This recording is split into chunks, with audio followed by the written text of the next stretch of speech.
Hi everyone, welcome to part 6 of our series on understanding the convergence of infinite sums and series. So in this part 6, this is actually the last installment of our series of understanding series convergence. That's because we have no more tests to go over for understanding series convergence. However, what we can do is we can take that series convergence to another level and actually evaluate the infinite sums using finite sums. So obviously these finite sums will be a little bit off from the infinite sums, but that's where this 4 decimal place accuracy comes into play. We essentially use those finite sums to evaluate the infinite sum to a certain degree of accuracy. It's not going to be completely there, but with enough decimal places it'll be sufficient. So there are 2 types of error calculations we're going to be looking at, the integral error and the alternating series error. This error essentially represents what's left off by using a finite series. So let's go ahead and use this integral error and alternating series error to try to approximate these 2 infinite series right here. So starting off with the integral error. So as we said in part 2, the integral is kind of like an infinite series. And I should probably clarify that the infinite series acts as an approximation for an integral. So essentially, this infinite series of some arbitrary function f of x, it pretty much acts as just a bunch of rectangles. But what if we stopped at a certain point? Like what if we just stopped here? Then we would have this area right here being left off from the infinite series value. So if we just evaluated these areas, we're leaving off this area right here. And technically we're also leaving off these areas, but they're not important compared to this. So essentially, these areas right here, if I draw all these rectangles going all the way to infinity, you'll see that we're leaving all of those rectangles off. But we can't exactly quantify what those rectangles are. However, we can sort of create an upper bound. Because you see, if we added up all those rectangles, you would notice that we're leaving off all these areas too. So if we went ahead and found this total area right here that we're leaving off, that can give us an upper bound on what we're leaving off in terms of just this finite sum right here versus the infinite sum. And that's what we call the integral error approximation. So the error, which we call r sub n, if we went ahead and called this n, we would say that r sub n is less than or equal to the integral from n to infinity of this f of x dx right here.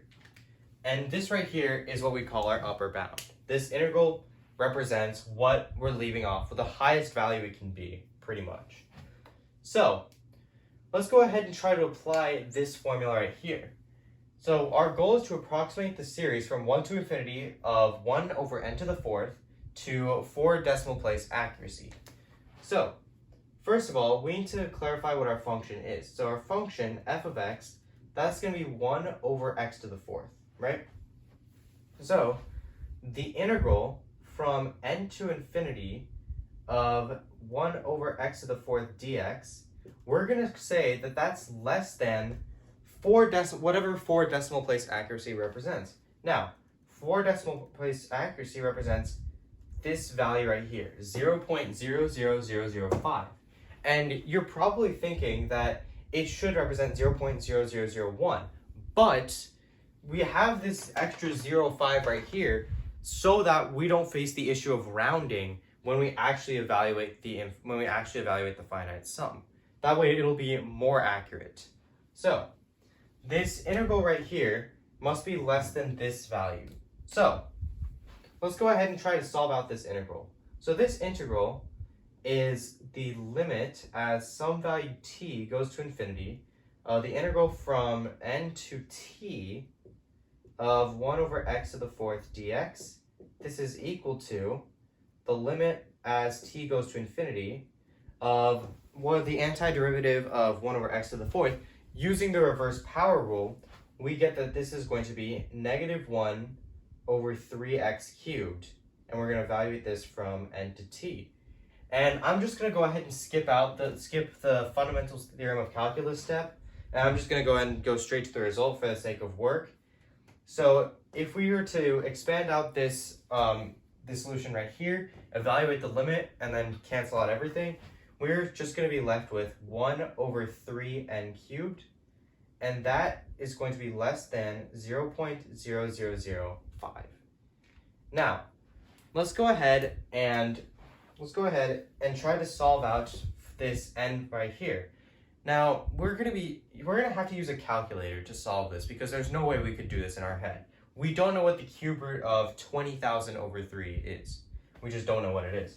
However, if we were to use a calculator, we would get that n is greater than some 18.8.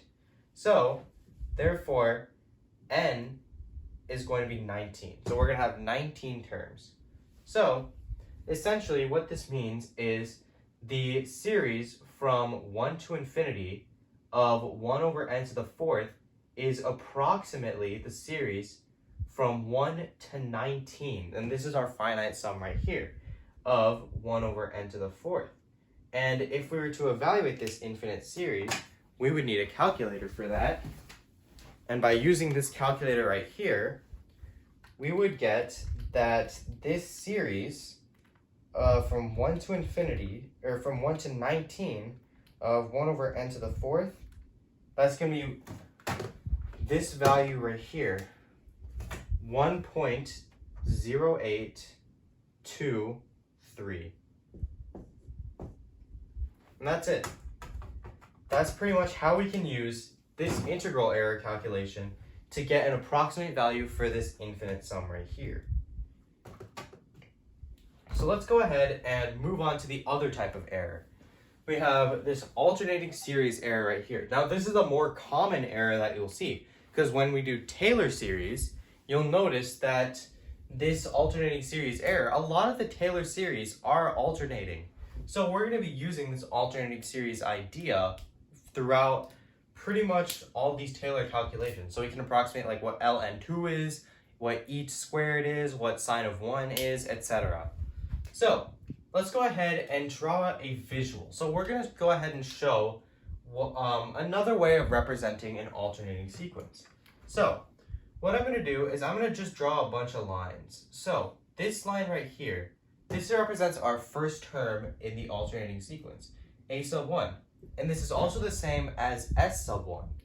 So what I'm going to do next is I'm going to draw another line. And this line is going to be a little bit smaller just so we can see this a little bit clearer. And this line right here represents the second partial sum. So when we add this negative value, it's going to go down a little bit, but this s sub 2 is still going to be positive. And we showed that in the last part where we discussed alternating series. And then let's go ahead and add another term.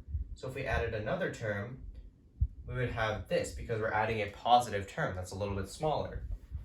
And then repeat the process. We would have a smaller line, and then just keep going on and on and on. And then we would eventually get super close to some finite value, and we're going to call it s. So what does this tell us exactly about s? Well, if you take a look, let's go ahead and try to visually represent the distance between each partial sum. So obviously this distance right here, this distance is just a sub 1. But what is this distance right here? Well, since this is the second partial sum, and the second partial sum is the same as a sub 1 plus a sub 2, and a sub 1, we know that that's the first partial sum. If we want to get the difference between the two partial sums, that means that we're going to get a sub 2, or the second term in the sequence. And so as a result, this distance right here is a sub 2. But I'm going to put an absolute value because a sub 2 is technically negative. So we're just going to say that that's absolute value because we're talking distance. And let's go ahead and repeat the process. This distance right here is a 3. I guess we can just put absolute values for every single one. And then this is a 4, a 5. That's a terrible looking arrow. a5, and then a6, and so on and so forth. And eventually, we're going to be adding on so many alternating terms that we are going to hit S. So let's go ahead and take a look at these distances. Let's go ahead and try to see what the distance between S and all of these partial sums are. If you notice, I can just go ahead and use my hand here. We have this distance, S minus S2, that's much less than this distance, A sub 2. We can go ahead and compare those distances because we know what those distances are going to be. And we can also say that this is actually less than A sub 3, just for more practical purposes. And then S minus S3, that's less than A sub 4. S minus S4, that's less than A sub 5. And S minus S6, and S minus S5, that's less than A sub 6. So on and so forth. Thus, we get this formula for alternating series error.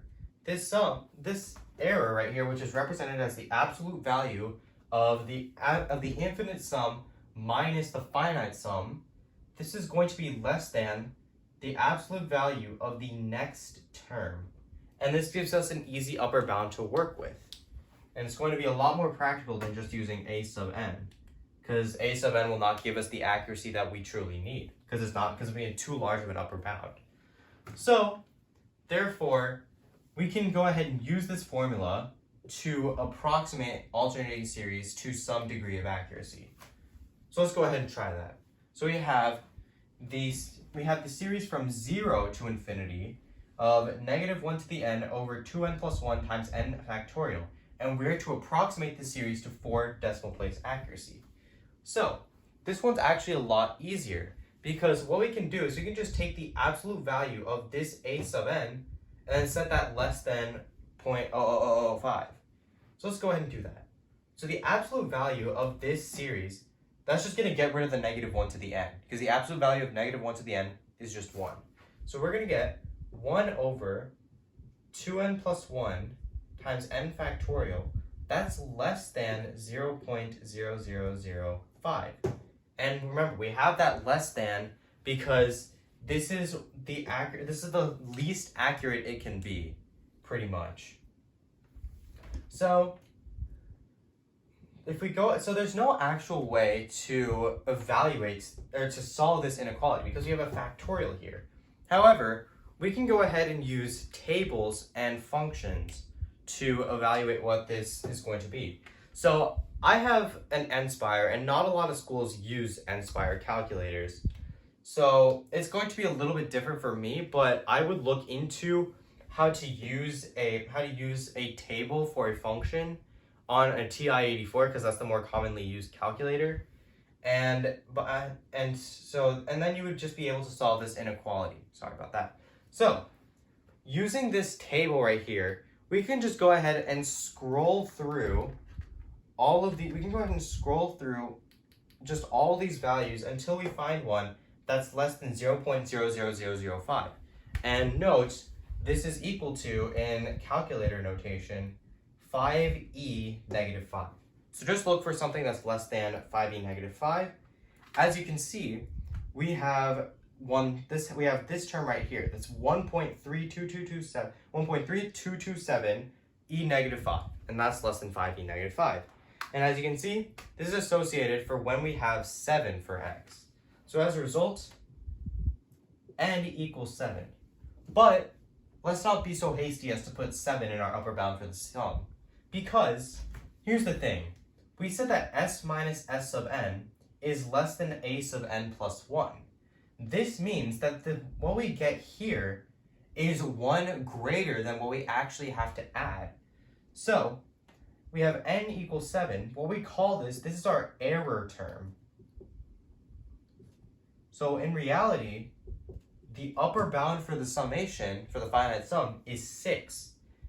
Because it says here, s minus the 6th partial sum, that's going to be less than the 7th term, and that's what we found here. So let's go ahead and evaluate that finite series. So we're going to say that the series from 0 to infinity of negative 1 to the n over 2n plus 1 times n factorial.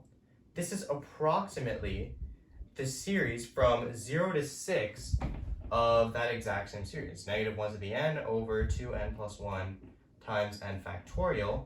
And using a calculator, this series right here, series from 0 to 6 of negative 1 to the n over 2n plus 1 times n factorial, this is equal to 0.7468.